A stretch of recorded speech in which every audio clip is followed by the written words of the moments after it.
পঞ্চগড় সীমান্তে ভারত থেকে পুশিন করা নারী শিশুসহ ১১ জনকে আটক করেছে বিজিবি। শুক্রবার মধ্যরাত থেকে শনিবার দুপুর পর্যন্ত বড়শশী ইউনিয়নের মালকাডাঙ্গা ও কাজলদিঘি কালিয়াগঞ্জ ইউনিয়নের ডানাকাটা সীমান্ত এলাকায় পুশিন করা হয়। তারা সবাই বাংলাদেশি নাগরিক। খবর পেয়ে বিজিবির সদস্যরা তাদেরকে আটক করে। বিজিবি জানায় তারা সবাই অবৈধভাবে ভারতে অবস্থান করে আসছিল।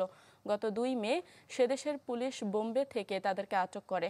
১৭ মে পর্যন্ত পুলিশি হেফাজতে রেখে বিমানযোগে মোট ১২৫ জন বাংলাদেশিকে শিলিগুড়ি বিমানবন্দরে পৌঁছে দেওয়া হয়।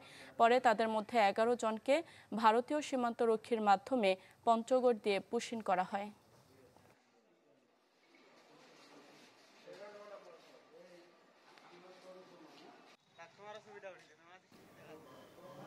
আটজন মহিলা, ২ জন পুরুষ এবং একজন শিশুকে বিএসএফ বাংলাদেশ সীমান্তে পুশিন করেছে।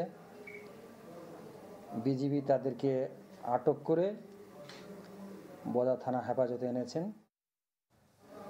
তারা এজাহার দিলে তাদের আইনি প্রক্রিয়া সম্পন্ন করে বিজ্ঞ আদালতে তাদেরকে প্রেরণ করা হবে।